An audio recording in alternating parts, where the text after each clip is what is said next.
gente, então olha só, hoje nossa aula é mais difícil, não vou mentir para vocês, é prescrição, tá? Então a gente tem que. Quem é o aluno que tem dificuldade em penal, tipo, pô, se você for ruim hoje, não se preocupe, tá? É a pior matéria. Então, quem é bom é ruim nisso daqui, pra você ter uma ideia. Então, quem é ruim vai ficar ruim mesmo, não vai ter como aprender isso aqui. Mas a gente vai ter outras. Atendeu em 5 anos, não é hoje que você vai aprender essa merda aqui, que é prescrição. Mas, para além da prescrição, a gente vai ter outras abordagens aqui de direito penal. Claro, quem não tem afinidade com o penal vai conseguir acompanhar, mas na hora que chegar a prescrição, eu vou falar, ó, galera, isso aqui é assim mesmo, vida que segue, se você não souber isso, tá? Até quem é bom é ruim nisso aqui, então, mas eu não poderia deixar de abordar, visto que é um tema que, inclusive, cai sempre uma questão ali na segunda fase. Então, para quem vai fazer segunda fase em penal, já é uma prévia, né, dessas questões. E aí, no decorrer das aulas, qualquer dúvida, só interromper, a gente volta e eu tento ali elucidar da melhor maneira possível, tá? Então, lembrando que é uma revisão, então, infelizmente, quem é ruim em penal vai continuar ruim, você não vai, pô, não tem como, né? São 3 encontros, 5 anos você não deu conta hoje, não vai resolver, né? A gente vai dar um truque aqui. Quem não é bom ou não gosta, eu vou aí tentar dar pelo menos 2, 3 artigos para que Deus abençoar. Você acerta umas 2 questões de penal ali para dar uma enrolada. E aí você segue o seu caminho ali na primeira fase, que são só 40 questões, tá? Penal, inclusive, ela tem uma peculiaridade, porque o exame da ordem ele não coloca o número de questões, né? Então, geralmente são 6, 7 questões de penal. E, para além disso, ela mistura também legislação penal especial. Então, é uma merda, porque pô, você tem um universo de leis penais especiais.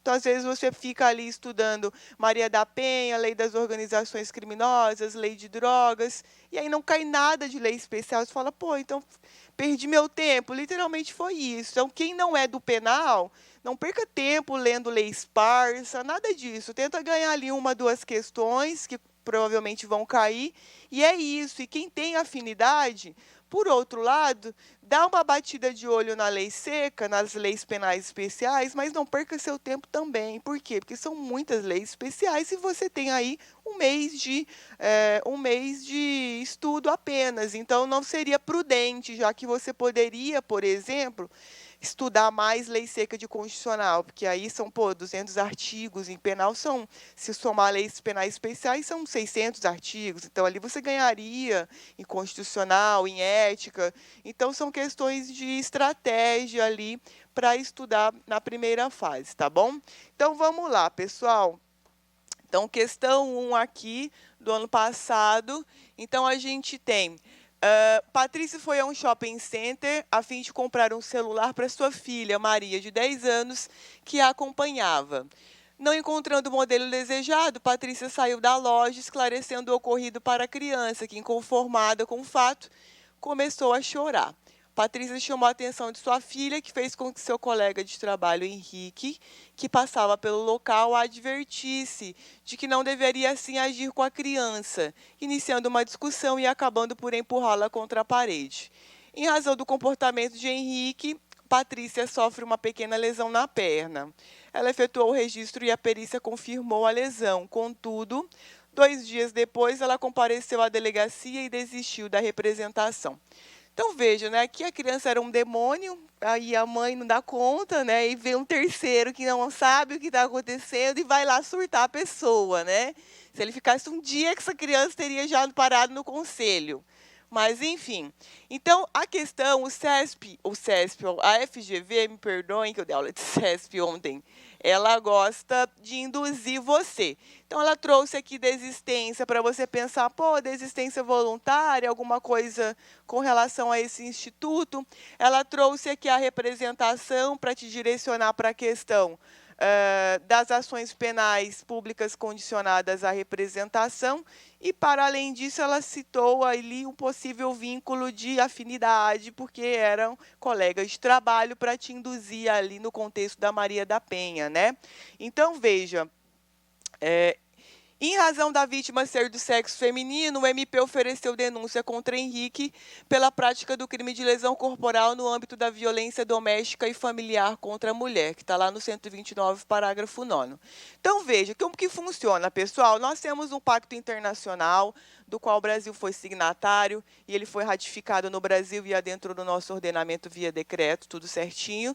E aí, veja, em razão disso, de uma convenção de Belém do Pará, que tratou de questões de violência de gênero contra as mulheres, né, o Brasil implementou algumas leis de natureza penal para complementar essa sistemática internacional que adentrou no nosso ordenamento através desse decreto, então, que é a famosa Lei Maria da Penha.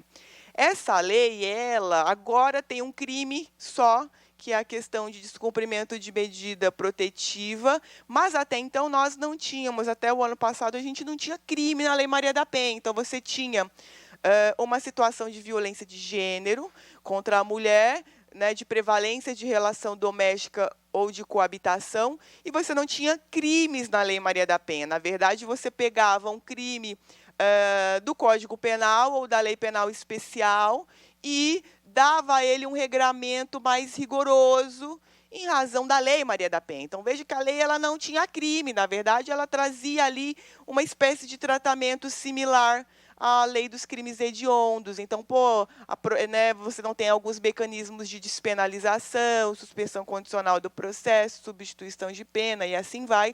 Mas crime propriamente dito, essa lei ela não trazia.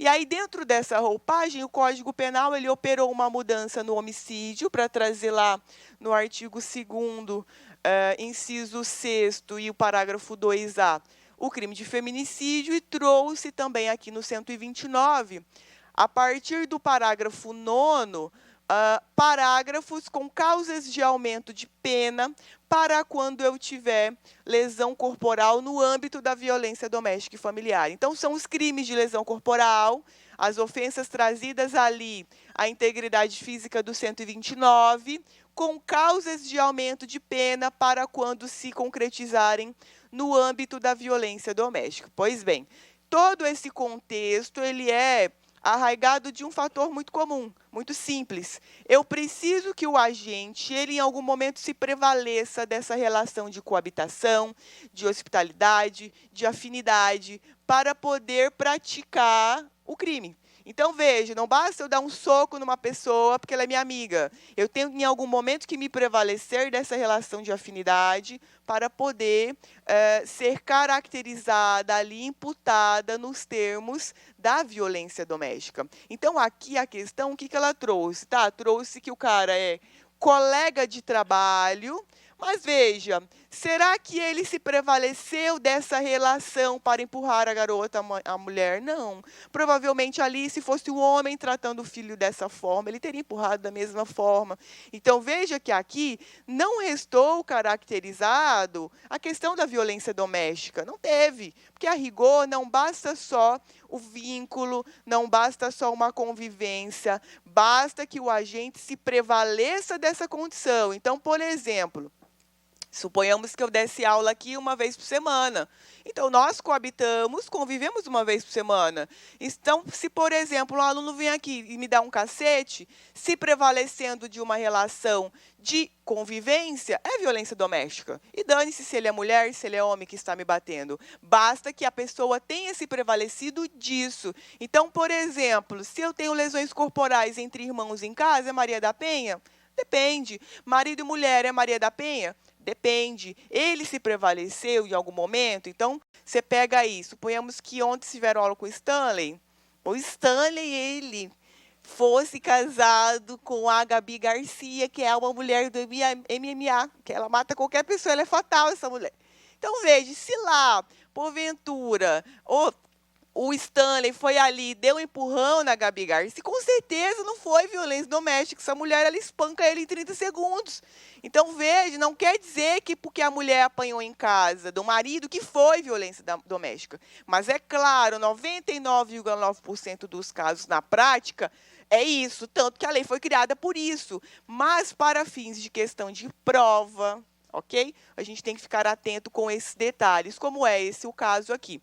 Então, veja que a lesão corporal, do parágrafo 9º pela qual o cara foi denunciado está equivocada.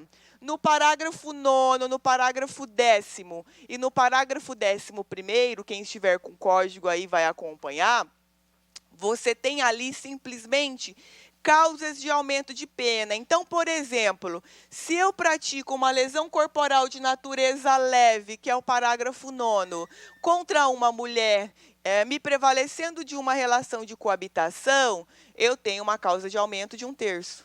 Se eu pratico uma lesão corporal de natureza grave ou gravíssima, que está lá no parágrafo 10º, contra mulher, me prevalecendo dessa relação, a pena se aumenta-se mais de 1/3. E lá no parágrafo 11º, se eu me prevaleço disso contra uma pessoa deficiente, por exemplo, eu vou ter lá mais uma causa de aumento de 1/3. Então, veja que também, a rigor, nesses 3 parágrafos, especialmente o 10º e o 11º, nós temos aqui simplesmente causas de aumento de pena. Aqui no parágrafo 9º, nós temos um nome meio estranho, mas é o que a doutrina chama, que é lesão corporal simples qualificada. Eu sei que é uma merda esse nome, né? Mas cai em prova, e é isso.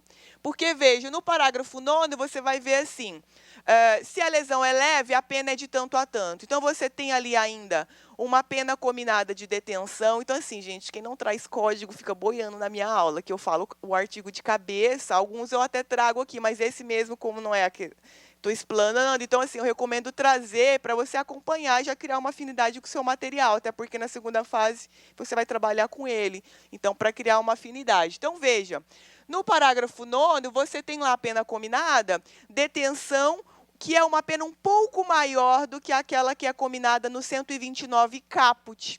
Então, nós dizemos aqui que é qualificado justamente porque a pena, embora se trate de mesma natureza de lesão, é uma pena um pouco maior, tá? Então, na graduação, eu imagino que vocês tenham aprendido que quando o crime é qualificado, sempre a pena para o cálculo na dosimetria, ela é diferente do simples, por isso o crime ele é qualificado. A diferença é basicamente essa.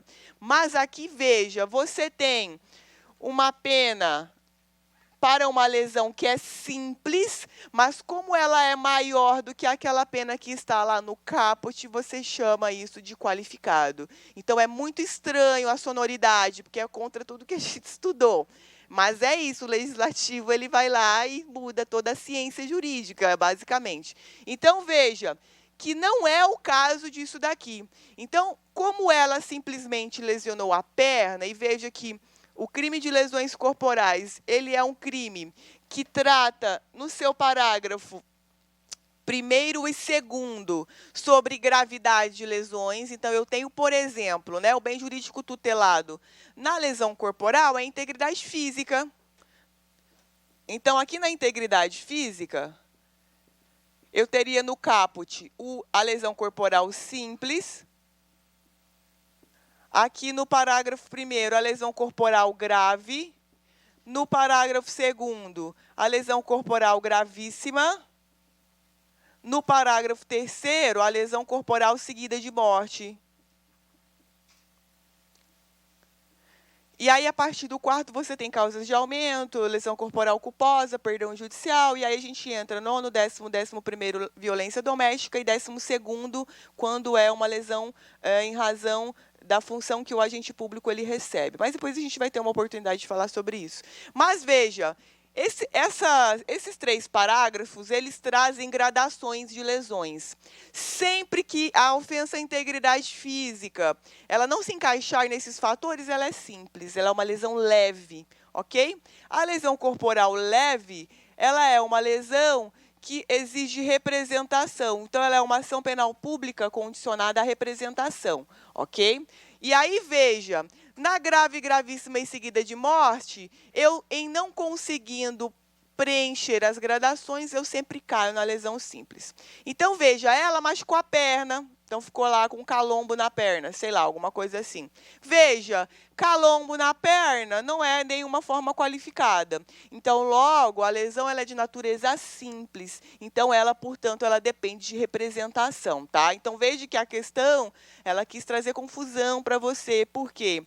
Veja, ela ser condicionada à representação é um instituto que, na lei do juizado especial criminal, quando é de natureza leve, ela permite a transação. Então, ela queria misturar Maria da Penha com lei dos juizados especiais criminais aqui. E não tinha porra nenhuma disso aqui. Isso aqui é só lesão corporal simples. Então, se você soubesse a roupagem da lei Maria da Penha, você já nem perderia tempo procurando nada disso daqui. Porque, na verdade, o nosso crime é artigo 129 caput. Então, ele precisa de representação. Então, veja, apesar do crime ser de lesão corporal no âmbito da violência doméstica, não foi no âmbito da violência. Então, daí você já exclui essa assertiva. B, o crime em tese praticado é de lesão corporal leve e simples, de modo que, apesar de ser irrelevante a vontade da vítima para o oferecimento da denúncia, pode ser oferecida a proposta de suspensão condicional do processo. Não, né? Não vai caber. Veja, apesar de ser irrelevante a vontade da vítima, aqui é relevante, porque não é violência doméstica. Então, ela opta em representar ou não. Então, aqui a vontade da vítima é, sim, prevalente. Se fosse parágrafo 9º, de fato, não seria. Mas, como é aqui, lesão simples então não é essa. Apesar de ser o crime de lesão corporal no âmbito da violência, não é âmbito da violência doméstica. O crime em tese praticado é lesão corporal simples, devendo a denúncia ser rejeitada por depender de representação da vítima. Exatamente aqui, porque é uma ação penal pública condicionada à representação. Então, veja que a FGV ela gosta muito de casar Lei Maria da Penha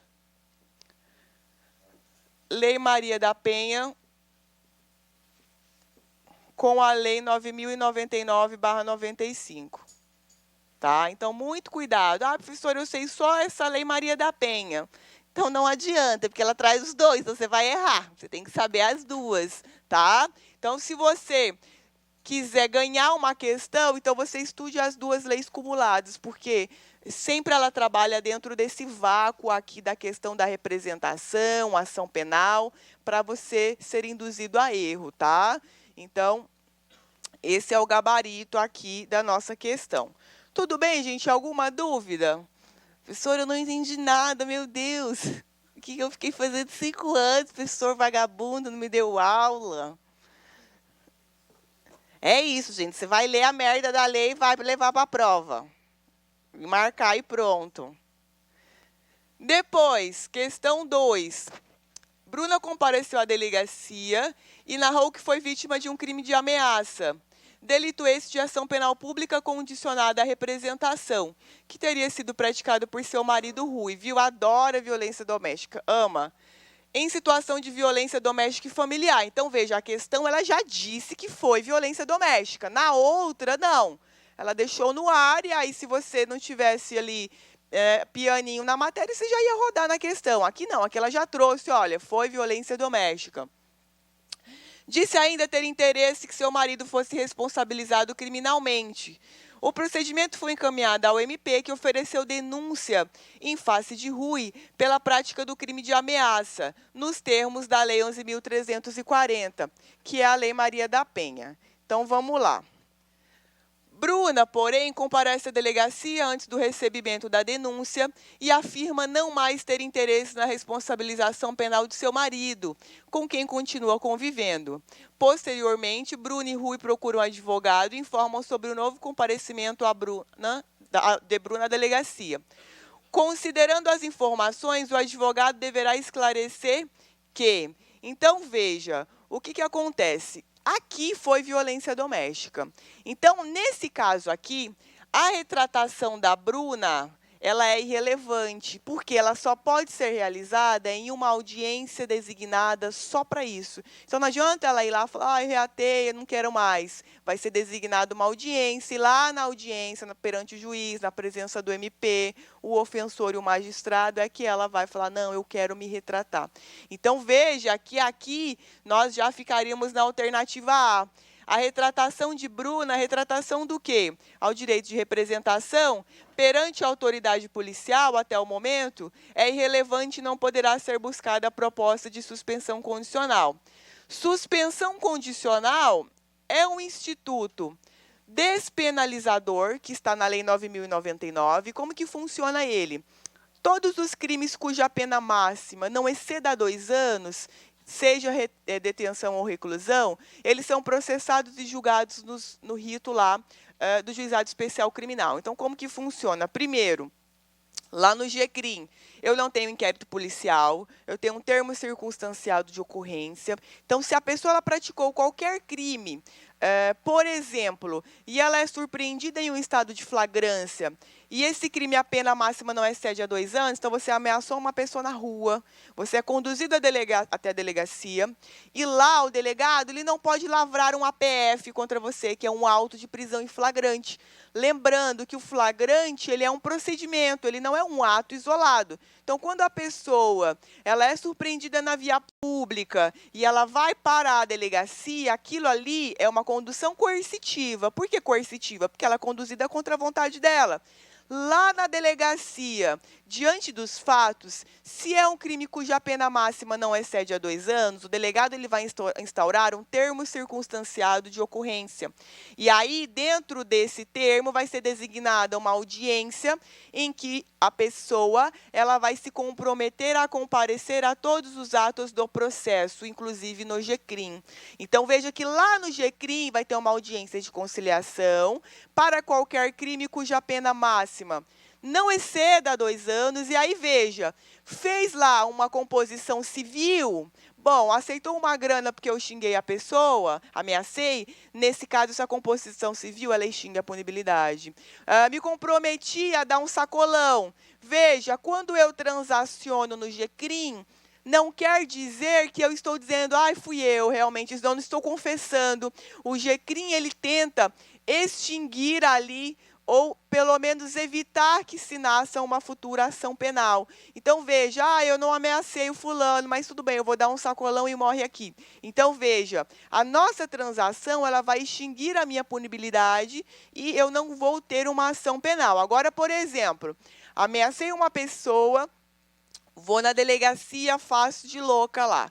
Falo, não vou em audiência nenhuma. Nesse caso, o delegado ele pode lavrar o meu APF, ok? Quando a pessoa ela se recusa a comparecer aos atos do processo lá no GCRIM, aí o delegado lavra o APF. O que vai acontecer comigo? Bom, eu tenho uma prisão em flagrante, né? Imediatamente sou conduzida para uma audiência de custódia, provavelmente lá eu vou ser solta, né? Por uma medida cautelar diversa da prisão, porque afinal de contas o juiz ali, né? Como que eu vou ficar em uma preventiva se, na pior das hipóteses, em uma condenação eu vou ter um regime aberto?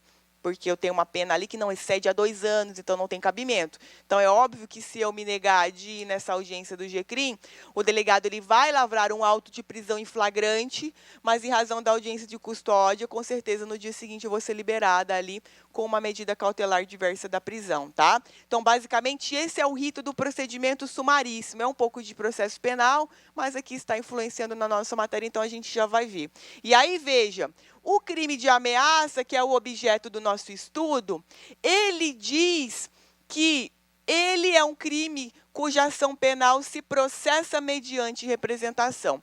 Então, o que acontece?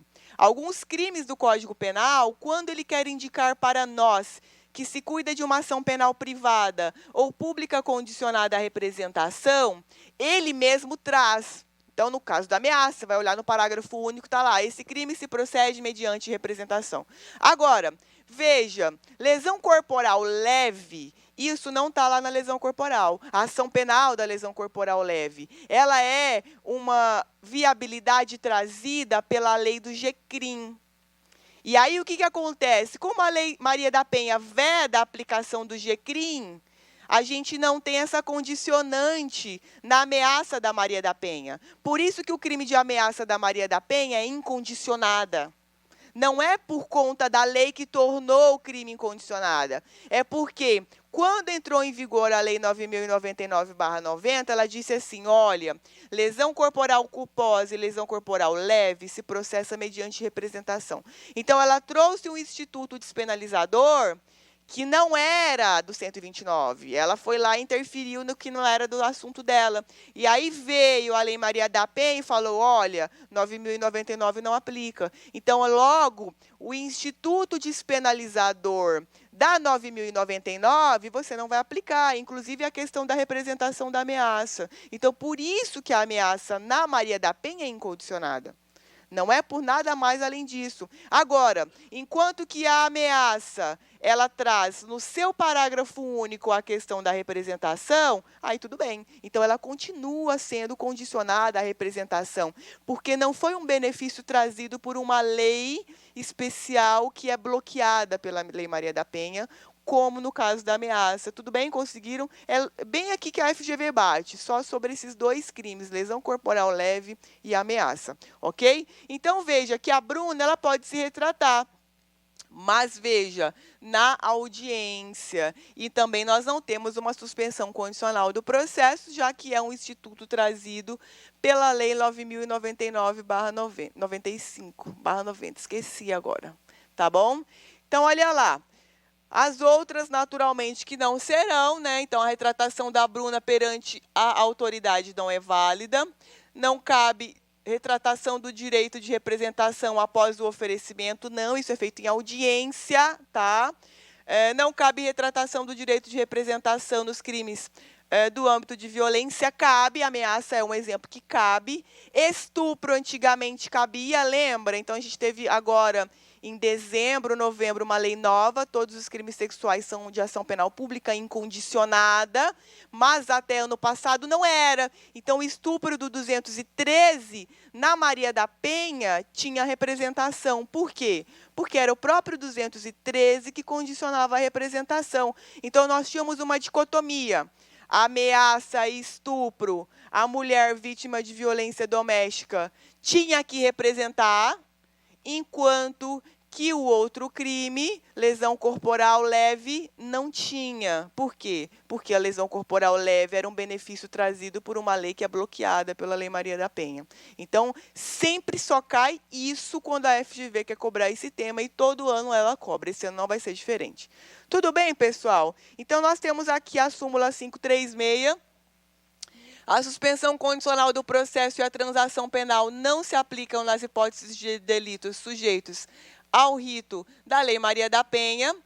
16. Das ações penais públicas condicionadas à representação da ofendida da Lei Maria da Penha, eu só tenho representação perante o juiz em audiência especialmente designada para isso. E aí, veja, aos crimes praticados com violência doméstica e familiar, nós não aplicamos a lei do GCRIM. Tudo aquilo que nós conversamos aqui dentro dos artigos, tá?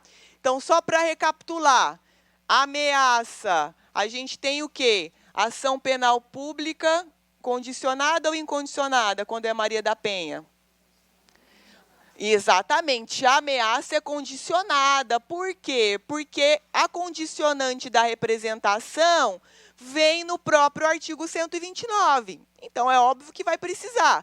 Agora, na lesão corporal leve, como é um benefício que foi atravessado pelo GCRIM, nós não vamos ter. Então, ela vai ser pública e incondicionada. Só por isso. Talvez você não precisa decorar se você entender o contexto. É que você tem uma lei aqui tratando de procedimento que atravessou em ação penal de outro crime. Isso é uma aberração jurídica, né? Mas vocês já estão acostumados, a gente está no Brasil. Então, veja que por isso não faz nenhum sentido. E é isso que justamente cai em prova. Ok? Gente, professora, eu não entendi nada. Você vai decorar isso aqui, é isso, e você vai levar isso para a prova e vai acertar, tá bom? Até eu, se eu ficar um mês sem estudar isso aqui, eu esqueço também, tá? Isso aqui é coisa que não faz sentido. Então, vamos lá. Depois, questão 3. Gilson, 35 anos, juntamente com seu filho Rafael, de 15, com dificuldades financeiras, iniciaram atos para a subtração de um carro. Gilson portava arma de fogo e, quando a vítima tentou empreender fuga, ele efetuou disparos contra ela. O episódio levou o proprietário a óbito. Apesar disso, os agentes não levaram o veículo, já que outras pessoas chamaram a polícia. Então, vamos lá. Depois, descobertos os fatos, Gilson é denunciado pelo crime de latrocínio e corrupção de menores em concurso formal, sendo, ao final da instrução, após confessar os fatos, condenado à pena mínima de 20 anos pelo crime de latrocínio e a pena mínima de 1 ano pelo delito de corrupção de menores, não havendo reconhecimento de qualquer agravante ou atenuante. Reconhecido, porém, o concurso formal de crimes, ao invés de as penas serem somadas, a pena mais grave foi aumentada de 1/6, resultando em um total de 23 anos e 4 meses. Considerando a situação narrada, você poderia pleitear, né, obedecendo aqui a jurisprudência dos tribunais. Então, o que nós temos aqui, pessoal? Sistemas de exasperação na aplicação da pena. Então, a FGV ela gosta muito disso daqui. Artigo 70 e artigo 71 do Código Penal. Então, como que funciona, gente? Dentro da dosimetria, nós trabalhamos com 3 fases. Na primeira fase, nós temos as circunstâncias judiciais. Na segunda fase, nós temos as atenuantes. Não se preocupa, ninguém vai aprender isso aqui hoje, que é impossível. Só vou dar um truque aqui para você entender. Então, tem que decorar. E na terceira fase, nós temos as causas de aumento e diminuição de pena. Ok? Então, é um sistema trifásico, porque o julgador ele deve obedecer a essas três fases. Aqui eu tenho o artigo 59, aqui eu tenho o artigo 62, 64, 65. E aqui, veja, eu tenho causas de aumento e diminuição que podem ser da parte geral ou da parte especial. Da parte especial, o próprio tipo penal incriminador, ele traz essa causa de aumento. Então, por exemplo, eu matei um velho de 70 anos, a minha pena ela é aumentada de 1/3. Então, lá no 121, parágrafo 4º, na parte final, quem está acompanhando com o código, vai ver que eu tenho uma causa de aumento de pena, que também é chamada de majorante. Então, veja, esse indexador, vítima idosa, eu vou considerar aqui, porque é uma causa de aumento trazida pela parte especial, ok? Sempre que você lê um tipo penal incriminador e você tem lá a pena aumenta-se, significa que é uma causa de aumento de pena. Se você tem a pena diminui-se, uma causa de diminuição de pena. Causa de aumento chamada majorante, causa de diminuição chamada minorante. Qual é a diferença? Nenhuma, simplesmente a minorante e majorante é uma nomenclatura utilizada na parte geral, e a causa de aumento e a causa de diminuição é uma nomenclatura utilizada na parte especial. Então, veja, matei uma pessoa porque ele estuprou a minha filha. Então, isso é um homicídio privilegiado, é uma causa de diminuição de pena. Então, veja, eu vou considerar isso na terceira fase do meu cálculo da pena. Então, eu vou diminuir 1/3, por exemplo, porque a pessoa foi morta porque estuprou a minha filha. Então, teve uma motivação relevante ali. Agora, na parte geral, nós temos também causas de aumento e de diminuição, ora, que vão se aplicar a quaisquer crimes da parte especial. Por isso, elas estão alocadas na parte geral. E dentro delas, nós temos causa geral de aumento de pena, que aí nós vamos trabalhar com o concurso formal e o crime continuado. E temos, por exemplo, também, causa parte geral de diminuição, exemplo, tentativa. Quando o crime é tentado, eu considero esse indexador na terceira fase. Quando é um concurso formal, eu considero aqui. Quando é um crime continuado, eu considero aqui. Professora, por que concurso formal não está aqui? Ora, porque concurso formal não é concurso material, desculpa. Porque concurso material não é critério de causa de aumento, é um cúmulo material. Eu pego uma pena e somo com a outra, não mudou nada, não aumentei nada em cima de nenhum crime. Eu peguei a pena da corrupção, peguei a pena do latrocínio, somei, botei no regime de pena e vai embora. Então, veja que ele não faz parte desse universo de causas de aumento de pena, porque no concurso material do 69, nós temos um critério de cúmulo material. Então, esses 3 artigos também eles andam sempre juntos aqui. Então, veja como que funciona o critério de exasperação. Então, quando eu digo a vocês, critério de exasperação é concurso formal ou crime continuado. Exasperar. Exasperar significa você atinge um patamar e exaspera dentro do patamar que você atingiu. Então, por exemplo, no concurso formal, eu tenho uma ação produzindo mais de um resultado, perfeito? Se esse meu segundo resultado que eu atingi não foi a título de dolo, eu tenho uma variável de poder pegar a pena do crime mais grave e exasperar. Então, por exemplo, eu pego um homicídio simples, pena 6 a 20. Eu chego aqui na terceira fase, eu estou, sei lá, com 10 anos de pena. Então, eu posso exasperar esses 10 anos até um sexto. Então, eu pego os 10 anos, não precisa fazer cálculo, não se preocupe, né? Eu pego um sexto de 10 anos, vou obter um valor e eu jogo dentro desses 10 anos. Então, por exemplo, um sexto de 10 anos é um exemplo, tá, gente? Que eu não sei fazer conta de cabeça assim. Um sexto de 10 anos, deu 1 ano e meio. Então, eu pego 10 mais 1 ano e meio, eu exasperei. Então, veja que eu não peguei a corrupção e o latrocínio e somei. Eu peguei o latrocínio, eu exasperei dentro do latrocínio. Então, eu estou sentenciando só o latrocínio. Aí eu chego aqui e falo, esse filho da puta aqui também está na corrupção. Então, eu exaspero dentro de um crime. Isso é o concurso formal. No crime continuado é a mesma coisa. Pelas mesmas condições de lugar, meio de execução, eu subentendo que um crime é sequencial ao outro. Então, exemplo, todo dia eu furto alguma coisa. Durante 30 dias, eu pratiquei 30 furtos isoladamente. Foram dolos distintos. Mas o legislador, no crime continuado, ele trouxe uma ficção jurídica.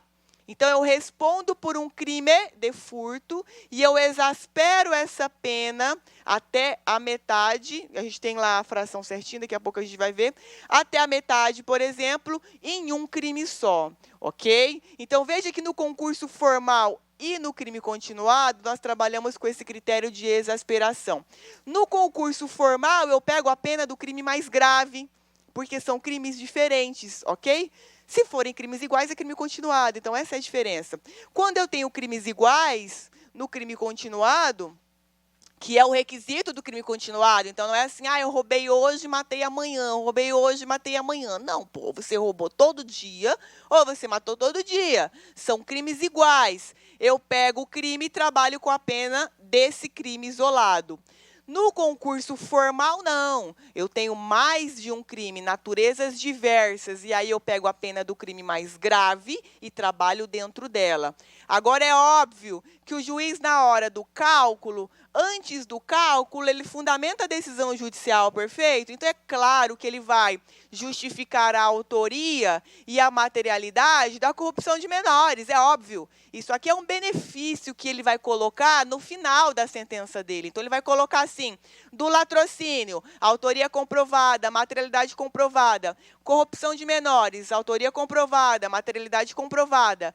Só na hora do cálculo aritmético é que ele vai aplicar o dispositivo para trazer esse benefício para o réu. Mas, até então, toda a fundamentação dele é feita isoladamente, até porque são dolos diferentes, ainda que seja no crime continuado. Se todo dia eu vou lá e furto, todo dia eu tenho um dolo para praticar uma conduta dirigida para uma finalidade que está descrita no artigo 155 e assim sucessivamente, ok? Então, veja, recapitulando, concurso formal, crimes diferentes, e aí veja, nesse concurso formal, nesse critério de exasperação, o que acontece? No concurso formal próprio, acontece isso que eu acabei de falar para vocês. Então, você pega o crime mais grave, vou até pegar aqui ele, aí só falta não ter trazido a merda do artigo aqui no slide, bem isso, né? Deixa eu pegar aqui o artigo 70. Tá no outro slide. Olha, gente, é normal isso aqui, tá? Quem é aluno meu já sabe que é normal. Sempre dá um BOzinho na aula, um trem estraga. Só para eu ler certinho aqui a exasperação.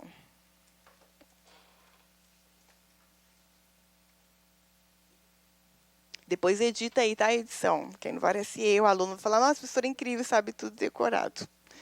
Então, olha só. Isso que eu acabei de explicar do crime formal, ele é o crime formal próprio. Então, você pratica uma conduta dirigida a uma finalidade, deu uma merda, acertou alguém ali.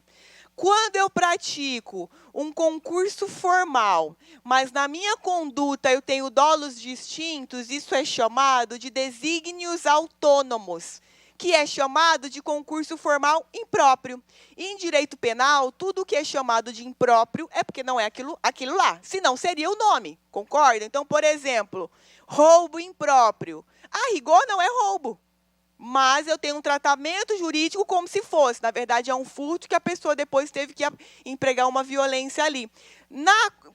No concurso formal impróprio, a rigor, não é uma conduta com 2 resultados e o outro resultado eu não queria, ou não estava muito interessada. É uma conduta com 2 resultados que eu queria. Então, por exemplo, eu sou atiradora de elite. Aí eu vou lá, vou fazer uma piada aqui, gente.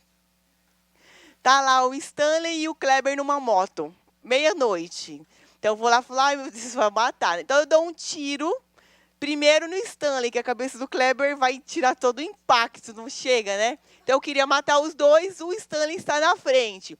Atiro no Stanley e mato também o Kleber. Então, veja, dolosamente, eu tive 2 desígnios com uma conduta só. Significa que eu sou muito boa para praticar crime. Nesse caso, é um concurso formal impróprio. Então, qual é o efeito do concurso formal impróprio? Eu vou somar as penas. Então, eu vou responder por 2 crimes de pena de 12 a 20,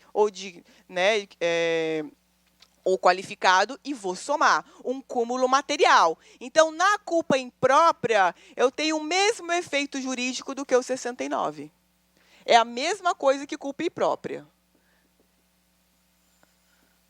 É a mesma coisa, mas é claro, né? Culpa não, me perdoem. Concurso formal impróprio. Então, o efeito jurídico é o mesmo. É como se fosse 69, porque as penas elas vão ser somadas, porque houve aqui o que nós chamamos de desígnios autônomos. Então, a Laila teve 2 desígnios com essa conduta. Ela já sabia e ela conseguiu produzir 2 resultados. Então, não tem benefício nenhum. O concurso formal benéfico é o concurso formal próprio, lá dos 70. Então, olha lá, só para a gente ver ele rapidinho aqui. Quando o agente, mediante uma só ação ou omissão, pratica 2 ou mais crimes, aplica-se-lhes a mais grave das penas cabíveis, ou se iguais somente uma delas, mas aumentadas em qualquer caso de 1/6 à metade. Então, veja que a exasperação aqui, você não vai precisar decorar isso aqui, né? Pelo amor de Deus. É 1/6 até a metade a exasperação. E aí, veja, não poderá a pena exceder a regra que seria cabível no 69. Então, está dizendo assim, olha, se a gente vai trabalhar com esse critério de exasperação, jamais a pena vai exceder se nós somássemos as 2 penas. Entenderam? Então, por exemplo, já que isso daqui é para beneficiar, então eu tenho aqui um latrocínio mais uma corrupção. Se suponhamos, no sistema de exasperamento, eu tenho 10 anos, mas se eu só somasse, eu tivesse aqui 9 anos, então eu vou manter 9 anos. Porque, na verdade, isso aqui é para beneficiar. Então, se eu vou usar o critério dessa exasperação para prejudicar, ou seja, a pena vai ser pior do que se eu simplesmente pegasse os 2 valores e somasse, então não faz sentido. Então, veja, no nosso caso, após confessar os fatos, o pai foi condenado a uma pena mínima de 20 anos. Beleza.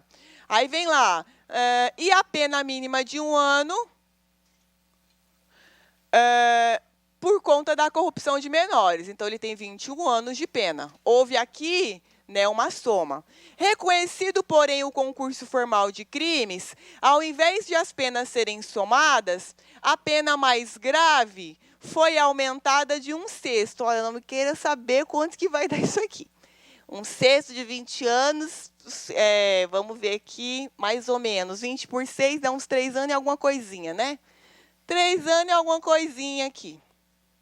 3 anos e alguma coisinha. Então, veja, ao invés de as penas serem somadas, a pena mais grave foi aumentada de 3 anos e pouquinho, resultando 23 anos e 4 meses.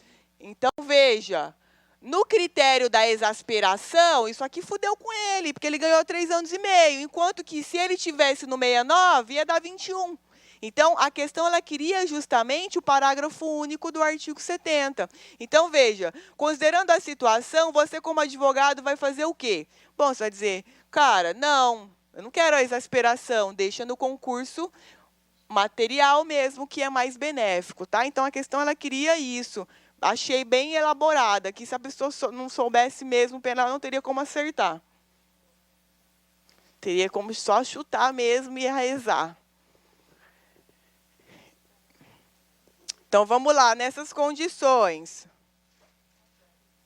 A aplicação da regra do cúmulo material em detrimento da exasperação, em detrimento em prejuízo, pelo concurso formal de crimes. Perfeito. Vamos aplicar o 69, porque o concurso formal vai se demonstrar mais gravoso do que o próprio artigo 69.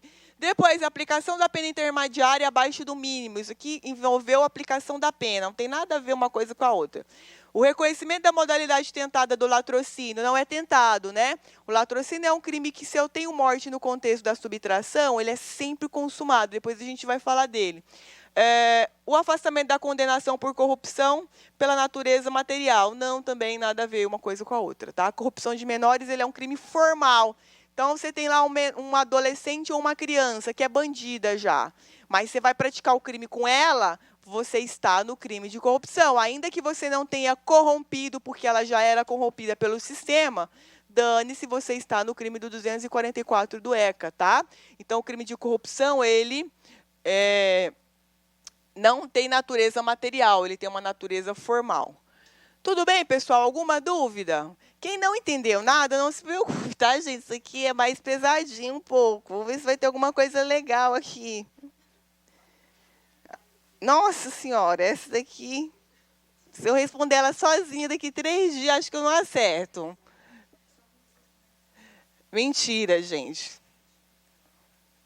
Teve aluno aqui que já passou no revisar Sum, que ele chegou, que eu falei, esse aqui não vai dar conta. Esse cidadão, pois, foi lá e passou as pragas, né? Que só bagunçava na aula, estudou igual um trem, passou.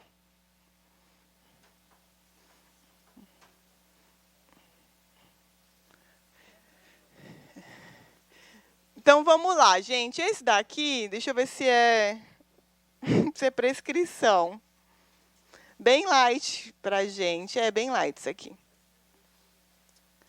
Então, vamos lá, pessoal. Que horas são? 9? Vamos falar de prescrição. Bem bonitos hoje, bem light. Então, olha só. Quem vai fazer a segunda fase de penal aqui? A gente, me respeita. Quem vai fazer trabalho? Civil. Mentira! Olha, você, né, Zé Neto? Fazer civil trairá, né? Deixa você. Só um pouquinho de penal, tô chocada. E constitucional? Eu fiz constitucional na minha época, gente, é o mais fácil. Sim, não, é muito fácil. Não é assim muito fácil, mas é fácil. Né? Tipo assim, não é tributário o negócio que você vai, é braille, que você tem que aprender em uma semana. Não, tipo, você tem uma afinidade ali e são menos peças de fato. Então, olha só, gente, vamos falar aqui de prescrição, tá? É um tema complexo, mas por isso eu escolhi hoje, porque a gente não poderia ter isso em outras aulas. E aí, o que acontece? Não, se você não aprendeu, a gente não se preocupa, de verdade. Isso aqui tem advogado que não sabe, tá? Juiz que não sabe, então é normal, ninguém sabe. Até quem sabe não sabe isso aqui. Então, eu vou passar o básico que com certeza dê para você se virar na prova da OAB. É para isso que a gente está aqui, tá? Então, veja, a prescrição ela é uma causa de extinção da punibilidade, que está lá no 107 do Código Penal. E ela se manifesta sob duas vertentes. Eu tenho uma prescrição que trabalha com a pena em concreto e eu tenho a prescrição que trabalha com a pena em abstrato. Quando eu tenho uma prescrição da pretensão punitiva em abstrato, eu tenho a PPA. Prescrição da pretensão punitiva em abstrato. E aí, na prescrição da pretensão punitiva em concreto, eu tenho a retroativa, a intercorrente ou superveniente e a executória. Retroativa PPR, intercorrente PPI, executória PPE. Ok? E aí, como que funcionam, portanto, essas prescrições? Veja, se é pretensão, pretensão é exercício do direito de ação, ok? Teoria geral do processo. Então, veja, no cível eu tenho várias pretensões: condenatória, declaratória, executiva, mandamental, executiva lato sensu, enquanto que na criminal eu só tenho uma pretensão que interessa, que é a condenatória. Então, o Ministério Público, que em regra é o titular da ação penal, quando ele vê que essa pretensão condenatória ela vai trazer uma probabilidade muito pequena de sucesso, o que ele pede? O arquivamento. Ele não vai dar vazão, ele não vai prosseguir. E aí, veja, muito parecido com teoria geral do processo, lá no processo civil também, eu tenho uma condenação. Então, é acolhida a pretensão deduzida da inicial. A inicial acusatória ela é chamada de denúncia criminal, mas ela nada mais é do que uma ação penal inicial com pedido condenatório. Fatos, motivos, dispositivos, da mesma forma que você elabora uma petição civil, a penal também. Claro que com adaptações em razão da natureza da pretensão, que é muito peculiar. Então, você tem algumas adaptações, como, por exemplo, condição da ação, justa causa para a ação penal, que é algo que você não tem lá no cível quando vocês estudam. E aí, veja, o Estado consegue a condenação. Depois dessa condenação, ele trabalha com uma nova pretensão, que é a executória, da mesma forma que no cível. Então, eu ganhei uma condenação de R$10.000. Agora, eu quero o quê? Eu quero o cumprimento da sentença. Então, a minha pretensão agora é viabilizar aquilo que eu ganhei no juízo de primeiro grau. A mesma coisa aqui no criminal, só que o criminal atrela a pretensão executória com pena privativa da liberdade ou restritiva de direitos que seja. Enquanto que no cível, geralmente a pretensão executória ela é convertida em pecúnia ou obrigação de fazer ou não fazer, tudo bem? E aí estou usando analogias com o cível para quem gosta de cível ficar interessada na minha matéria, né? Então, veja, aqui o que acontece? Assim como no cível, nós temos lapsos e nós temos marcos que interrompem a contagem dos prazos de prescrição e decadência. E aí, veja, que nos prazos decadenciais penais, que também é uma causa de extinção da punibilidade, nós temos um prazo fixo na decadência, que é 6 meses contados a partir do momento em que se toma conhecimento de quem era o autor do fato. Somente crimes de ação penal privada, ou seja, crimes que são titularizados pelo particular. No criminal, quando o particular ele propõe a ação penal com pedido condenatório, isso se chama queixa-crime. Mas isso nada mais é do que uma ação penal inicial com pedido condenatório. Eu só tenho a mudança de nome queixa-crime e denúncia criminal para você identificar quem está titularizando o polo ativo da ação. Denúncia MP, queixa-crime particular. Nada mais além do que isso, mas a estrutura é completamente igual. E aí, veja, os prazos decadenciais a gente não interrompe. Ok? Agora, os prescricionais nós vamos interromper. Então, veja que ao longo da persecução penal, leia-se, desde o momento da prática do ato até o cumprimento da pena, nós temos marcos que vão interromper essas contagens, ou seja, o Estado ele ganha alguns respiros para conseguir exercer essa persecução penal, tá? Por isso que quando a gente vai em escrivania criminal, a gente tem controle por prazos. Porque a galera fica preocupada com a prescrição. Nenhum magistrado quer um processo prescrito no seu gabinete, porque vai sobrar ferro para ele. Nenhum promotor, nenhum defensor público. Por quê? Porque isso é ruim. Defensor público não, desculpa, defensor é bom, né? Ele fica feliz que vai soltar o bandido. Mas os outros não, delegado, inquérito, tudo é controlado. Por quê? Justamente para evitar que a prescrição ela seja alcançada, ok? Então, veja que nós temos no 111, no artigo 111, os termos iniciais para a contagem desse prazo prescricional. Deixa eu ver se eu trouxe ele aqui. Trouxe na outra questão. Olha, mas é o inferno me perseguindo aqui. Mas depois a gente vai falar sobre ele com calma. O 111, eu tenho os marcos iniciais de contagem. Tem aqui dentro desses slides ainda, depois eles a gente vai ver. O 117, nós temos as causas de interrupção, ok? E aí nós temos depois no 110, algumas causas que vão suspender a contagem e temos também algumas situações em que eu tenho uma contagem especial, que é o artigo 115, ok? Veja, quando eu tenho a consumação do crime e eu ainda não tenho uma sentença condenatória publicada, esse lapso aqui, eu vou trabalhar sempre com a pena em abstrato. Por que em abstrato? Porque eu não tenho a pena em concreto. Eu não tenho uma condenação ainda, então eu tenho que trabalhar com a PPA. Os prazos todos de prescrição estão lá no artigo 109. Seja da PPA, seja da PPR, seja da PPI. O que acontece no 109? Você tem lá os lapsos com base na pena cominada e, a partir desse lapso, você vai obter o prazo prescricional.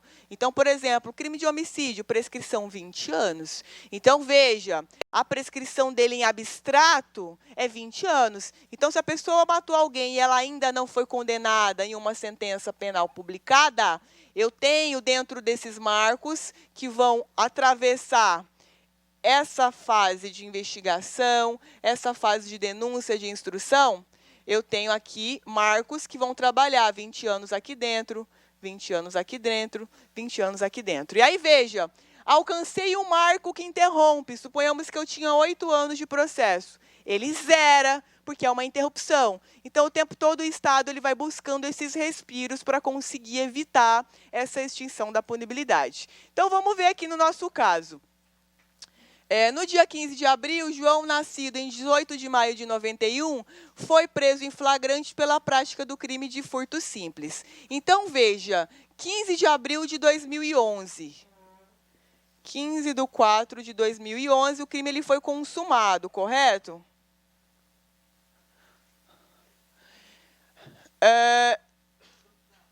Nascido em... Cadê o nascimento dele? 18 de maio de 91. Se tem data de nascimento, alguma coisa tem, sempre. 18 de maio de 91. Então, eu tenho o crime cometido em abril de 2011 e eu tenho aqui a consumação, o aniversário dele em maio de 91. Depois a gente vai ver, mas eu acho que ele não tinha, ele tinha menos que 21 anos. Tinha 20, né? Então, olha só, vamos lá. A denúncia somente foi oferecida e recebida em 18 de abril. 19. Calma, gente, vocês estão nervosos. É domingo ainda, nem comi uma manga, calma. Então, olha só, vou colocar os marcos de interrupção aqui para a gente, tá? No nosso caso, consumação do crime, de acordo com o 111, é um marco para início de contagem. Então, só falem para mim de novo, 15 de 4 de 2011, beleza. Foi o furto consumado. O nosso cliente tinha quantos anos? 19 ou 20? Dando menos que 21 está maravilhoso. Você já está no requisito, não se preocupa, tá? Consumação, e aí veja, oferecimento da denúncia. Quando que foi? 18/4 de quando? 14. Oferecimento da denúncia não é uma causa de interrupção. A próxima causa de interrupção que nós temos é recebimento da denúncia. Então, quem cuida dessa interrupção é o magistrado, não é o promotor. Então, veja aqui, nós temos esse primeiro lapso temporal aqui para ser abrangido pelo prazo prescricional, tá? Oferecimento da denúncia não é uma causa de interrupção, é uma causa qualquer, é uma causa do processo. Enquanto que o recebimento, esse sim zera o seu cronômetro. Perfeito. Depois do recebimento, quando não é crime doloso contra a vida, depois a gente vai ver esse detalhe, nós temos a publicação da sentença, que é um outro marco que interrompe a prescrição. Temos aqui data da publicação. O juiz designou o dia 18 de junho para a audiência. Então, você tem aqui 18/6/14, né? Audiência. Dane-se isso aqui. Para nós, em termos de prescrição, não mudou nada. O prazo continua rodando. Ocasião que o juiz designou para a realização de audiência. E aí o promotor ofereceu suspensão condicional do processo. Então, veja, suspensão condicional do processo funciona da seguinte forma. Quando eu tenho uma pena mínima inferior a 1 ano. Então, veja, no GCRIM, de novo GCRIM, né? FGV ama GCRIM. Então, veja, a competência para esse procedimento sumaríssimo, crime cuja pena máxima não excede 2 anos. Qualquer um, seja detenção, reclusão, periquito, papagaio, andou pelado na rua, viu a pena, é GCRIM. E veja, também, eu tenho esse instituto que é a suspensão condicional do processo. Veja, não é suspensão condicional da pena. Suspensão condicional da pena é sursis penal. Eu só tenho ela quando? Quando eu tenho a pena. Então, aqui, eu tenho suspensão condicional do processo. Eu ainda não tenho pena cominada. Aqui, para todos os crimes cuja pena não excede 1 ano. Então, por exemplo, estelionato, apropriação indébita, furto simples, todos a pena mínima não excede a 1 ano. Se ela não excede, até 1, cabe suspensão condicional. Então, veja, o que o promotor ele fez? Ofereceu denúncia pelo furto, ele é o titular da ação penal. Se ele quiser oferecer no começo, ele oferece. Se ele não quiser, ele não oferece, é dele. A pretensão é dele, do Estado. E aí, veja, ele ofereceu a denúncia, geralmente os promotores denunciam e tem uma peça que fica em apartado, que se chama cota, né? Que ele propõe essa suspensão condicional diante do preenchimento dos requisitos, que são trazidos também pela 9.099. E aí, veja, o juiz recebeu a denúncia, falou, não, essa denúncia está ok. Designou a audiência e, na audiência, o promotor falou, bom, como é furto simples, pena de 1 a 4, eu vou propor para você a suspensão condicional do processo. Como que ela funciona? Eu tenho um período de prova, 2 a 4 anos, e aí, se o cara ficar gente boa, quando chegar ao final do período de suspensão, a punibilidade ela é extinta. Lembra que eu falei para vocês? A Lei 9.099, ela traz só benefício. Então, é como se ele nunca tivesse praticado nada. Ele não é reincidente, ele não vai ter antecedentes. Por quê? Porque eu não tenho sentença ainda. A suspensão ela acontece aqui. Então, veja, ele aceitou. Ficou comportadinho aqui, chegou na sentença, o juiz ele vai extinguir a punibilidade. Ok? Então, veja que aqui o que aconteceu? Ele aceitou, iniciando o período de prova naquele mesmo dia. Claro, o prazo penal eu incluo o dia da entrada. Sempre, sempre, não tem exceção. Prazo penal começa hoje. Fiz o acordo hoje, começa hoje. Fiz o acordo 10 para meia-noite, começou hoje. Está valendo. Amanhã é sábado, Começa hoje, não tem prorrogação, não tem nada, sempre o dia da entrada. E aí, veja, iniciando o período de prova no mesmo dia 18, foi o início do dia. 3 meses depois, não tendo o acusado cumprido as condições, a suspensão foi revogada. Então, veja, então a gente tem aqui um lapso de 3 meses, que ele ficou com filha da putice, né? Não fez nada. O que seria isso? Uma cesta básica, alguma coisa que esse homem não fez. E aí, veja, quando que foi ali a decisão que revogou? 3 de outubro. Então, vamos lá. 3 de outubro, houve a revogação. Professora, revogou, vai condenar? Não, porra, ele não foi ouvido, como vai condenar a pessoa? Não teve interrogatório, não teve nada. O processo continua. Acabou o benefício da suspensão. Então, aqui você vai ter interrogatório, oitiva, periquito, papagaio, sentença publicada, que é um marco que interrompe. Então, veja, dentro desses 3 meses aqui, houve, né, a suspensão, e aí veio o dia 3, os caras revogaram, falaram não, né, vamos revogar esse benefício aqui. Esses 3 meses, eles suspendem o prazo da prescrição, a contagem do nosso cronômetro. Por quê? Porque é um outro instituto processual que está vinculado. Então, por exemplo, se o meu prazo de prescrição entre o recebimento e a publicação é 4 anos, então eu venho aqui, 2 anos, suspendeu 3, 2, 1, 2, 2, e aí sim vai. Porque é uma suspensão, então eu paraliso a contagem, depois ela volta. O seu cliente, por 3 meses, ficou com o prazo da prescrição dele suspenso. Tudo bem até aqui? Todo mundo entendeu até aqui? Então, tá bom.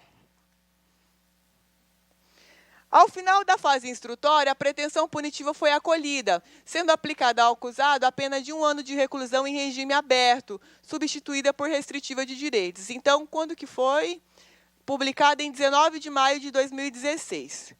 Então, olha lá, 19/5/2016. 1 ano. Foi substituída, mas para fins de prescrição, você pega 1 ano e joga na tabela do 109. Aqui já temos uma pena concreta, né? Aí nós temos um novo valor para jogar no 109, mas isso a gente não vai ver agora, não vai importar para nós, só daqui a pouco. Intimada a decisão, João procura você para saber sobre eventual prescrição, pois tomou conhecimento de que a pena de 1 ano em tese prescreve em 4. Então, veja, a FGV, ela já deu para você o lapso prescricional do crime. Você não precisou decorar a tabela, e não precisa, gente, isso aí é sobre-humano decorar números. E aí ele já trouxe para você, olha, 1 ano prescreve em 4, então você já sabe que o prazo é 4. Diante desse quadro, você como advogado, então vamos lá. Deixa eu só pegar aqui.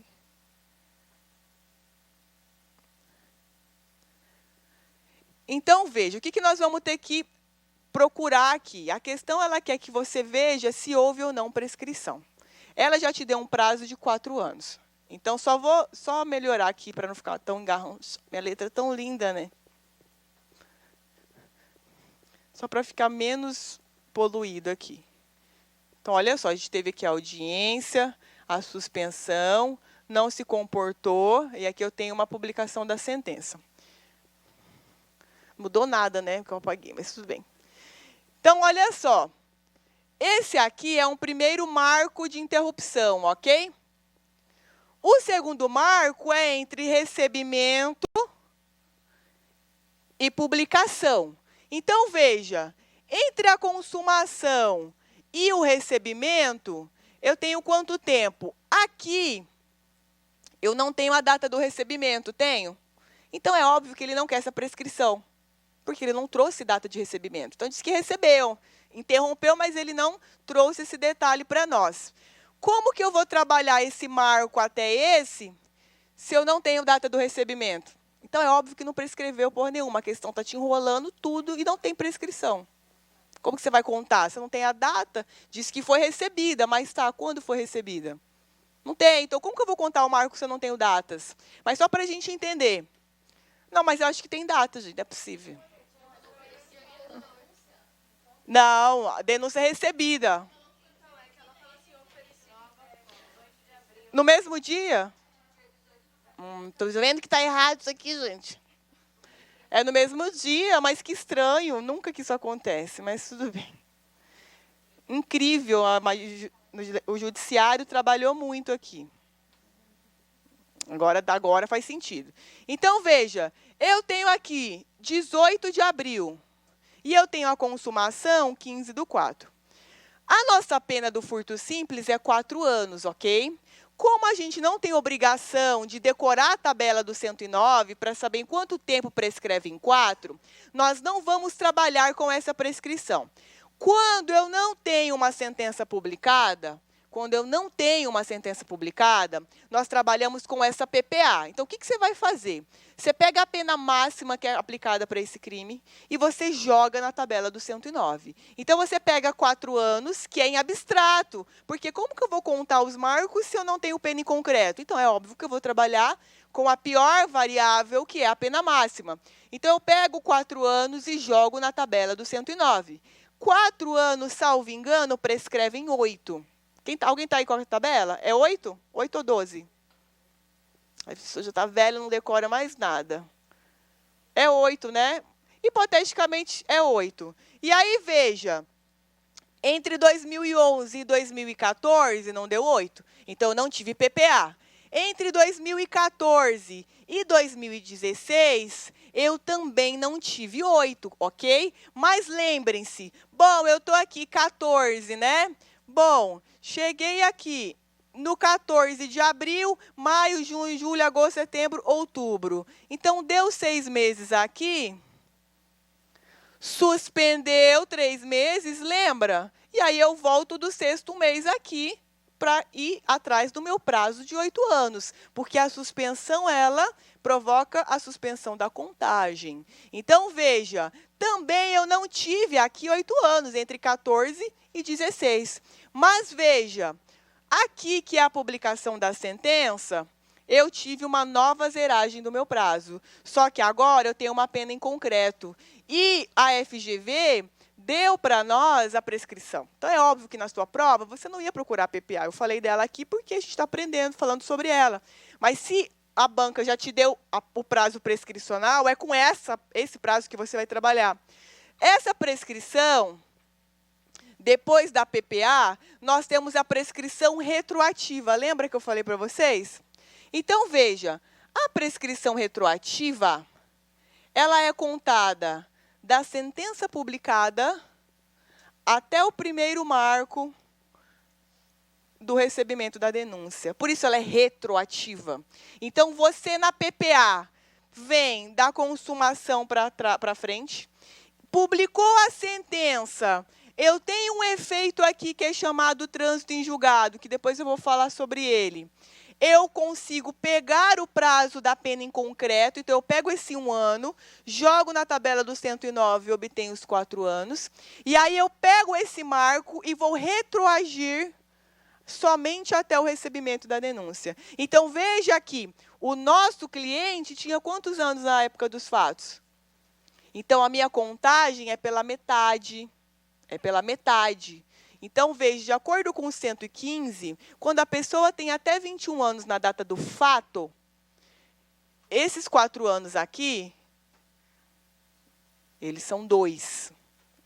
E se a pessoa ela tinha 70 anos na data da sentença, você também conta pela metade esses prazos. Então, veja, esses 4 anos aqui, na verdade, são 2. E aí você vai pegar, bom, foi publicado em 2016. Para 2014. Você vai falar, bom, está perto, né? Então, veja, você tem que lembrar que tem 3 meses aqui que não conta. Não conta, porque está suspenso. Então, você vai pegar. Nas contagens de prazo penal, vou ensinar um macete para vocês, principalmente prescrição. Como você inclui o dia da entrada, sempre é um dia a menos na contagem dos meses. Então, por exemplo, 2 anos disso daqui vai dar 17/4/16.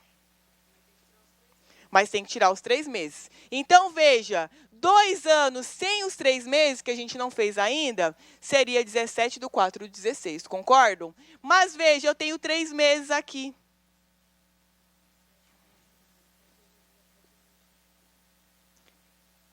Então, veja que não teve prescrição por conta dos 3 meses, tá? Mas, gente, calma, isso aqui é só introdução da prescrição. Só estou introduzindo, vou explicar isso aqui com calma, só para vocês entenderem. Então, veja que você tem que lembrar que isso daqui é uma hipótese de suspensão da contagem do seu prazo. Agora, gente, isso aqui é algo que não está no Código Penal, está na lei do GCRIM. Então, se você não souber a lei do GCRIM, você não vai saber essa porra aqui, é isso. Caiu coisa da lei do GCRIM envolvida, suspensão condicional do processo, a questão ela quer GCRIM. Se você não souber, nem perde tempo, nem quebra a cabeça, vai embora, deixa a questão para trás, tá? Então, como eu disse, é uma lei muito importante. Isso aqui é só para vocês terem uma noção, tá? A gente vai ter prescrição hoje, nossa aula é prescrição hoje, então não se preocupe que a gente vai falar sobre ela de novo. Mas só para vocês entenderem aqui. No nosso caso, por causa desses 3 meses, eu não tenho prescrição. Não tenho. Agora, se você tivesse ficado desavisado, você diria que teria. Se tivesse perdido os 3 meses, eu teria uma prescrição retroativa. Porque aí eu teria concluído ali o prazo de 2 anos, tá? Então, olha lá, isso está lá na Lei 9.099, no artigo 89. Não correrá prescrição durante o prazo de suspensão do processo, tá? Então, veja que o promotor, ele denuncia, e aí ele coloca na cota da denúncia o pedido de suspensão, desde que a pessoa não esteja sendo processada ou não tenha sido condenada. Veja, aqui não está falando de maus antecedentes, não está falando de reincidência, nada. Qualquer coisa, eu estou respondendo, sei lá, um TCO porque eu usei droga. Bom, está respondendo alguma coisa, já não vai caber a suspensão para você. Qualquer coisa já não cabe aqui a suspensão, tá? Então, o que geralmente os promotores eles fazem? Eles já pesquisam no site do TJ. Aí não tem alguma coisinha lá, o promotor já fala, olha, nem vou oferecer a suspensão para ele, porque ele está com coisa aqui no fórum. Aí ele já manda um extrato junto com a denúncia, já não vai ter esse oferecimento. Mas, muitas vezes, eles só dizem, olha, depois a gente constata os dados dele, se for possível, na audiência de instrução, a gente propõe a suspensão para ele. Tudo bem, pessoal? Alguma dúvida? Tá, vamos falar dela aqui, calma, vamos falar de prescrição aqui. Professora, eu não entendi nada. Gente, isso aqui até quem é bom é ruim nisso aqui. Não preocupa não. Você não viu eu aqui, ó, até perdi a data. Falei, gente, cadê a data? Tá errado isso aqui. Vamos fazer os marcos aqui para eu explicar para vocês, tá?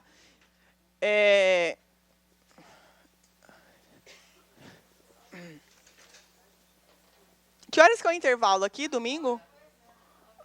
É agora? Cadê o menino que estava ali? É 10 horas?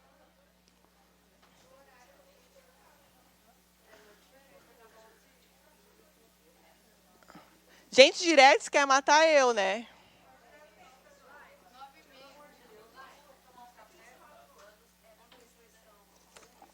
Da prescrição em concreto, que eu vou mostrar. Vou voltar na questão, vou explicar agora. Então, olha só, pessoal. Que horas são agora? 9h06? Ai, eu tô nervosa, não sei o que aconteceu. Não, aí o povo briga comigo, eu sou toda revoltada. Olha minha roupa que eu vim hoje, já fiquei... O pessoal já bateu ali, falou, ai, olha essa roupa, que era formal. Eu falei, gente, mas eu tô de camisa. Você queria que eu viesse de blazer domingo? Ah, não.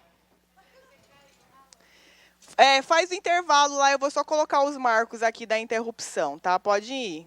Eu vou deixar pronto aqui.